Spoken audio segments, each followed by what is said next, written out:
آخرت کی تیاری کرتے رہیں، قیامت کا منظر کچھ یوں ہوگا۔ اس دن کا شر ہر طرف پھیلا ہوگا، وہ دن نہایت تلخ دن ہوگا، بہت خوف اور گھبراہٹ کا عالم ہوگا۔ اس دن کی ہولناکیاں دیکھ کر آنکھیں پتھرا جائیں گی، اس دن کی شدت سے دل اور نگاہیں الٹ جائیں گے، کلیجے منہ کو آ جائیں گے۔ وہ تیوریاں چڑھانے والا دن ہوگا، وہ دن بچوں کو بوڑھا کرے گا، حاملہ عورتوں کے حمل گر جائیں گے۔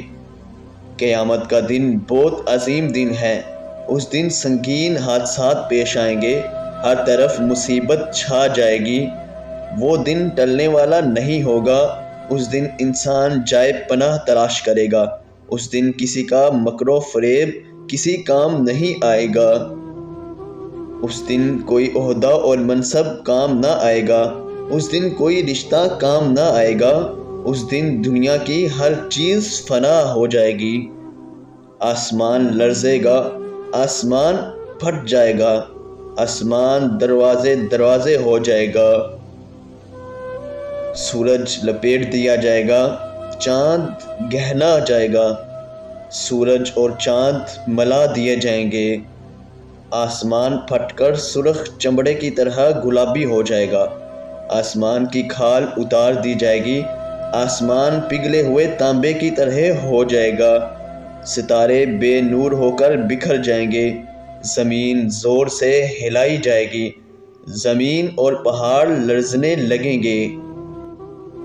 زمین اور پہاڑوں کو ایک ہی چوٹ سے ریزہ ریزہ کر دیا جائے گا، زمین اپنے اندر کا سب کچھ باہر نکال پھینکے گی، زمین کسی اور زمین سے تبدیل کر دی جائے گی، زمین پھیلا کر برابر کر دی جائے گی، پہاڑ دھنکی ہوئی رنگین اون کی طرح ہو جائیں گے، سمندر بھڑک اٹھیں گے، سمندر پھاڑ دیے جائیں گے۔ اس دن سور پھونکا جائے گا، سور کی آواز ایک ہولناک چیخ کی طرح ہوگی۔ جب پہلا سور پھونکا جائے گا تو ہر چیز ختم ہو جائے گی، بس اللہ کی ذات باقی رہے گی۔ دوسرا سور لوگوں کو جمع کرنے کے لیے پھونکا جائے گا، ایک ہی ڈانٹ سے سب کو اٹھایا جائے گا۔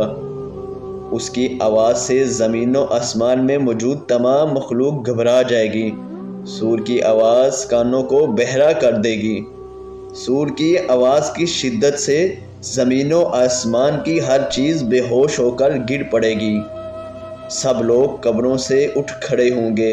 اس دن اولین و آخرین کو اکٹھا کیا جائے گا، کوئی ایک باقی نہیں چھوڑا جائے گا، جانوروں کو بھی اکٹھا کیا جائے گا، لوگ فوج در فوج جمع ہوں گے، لوگوں کو شدید گھبراہٹ طاری ہوگی، مجرموں کی آنکھیں دہشت سے نیلی ہو رہی ہوں گی۔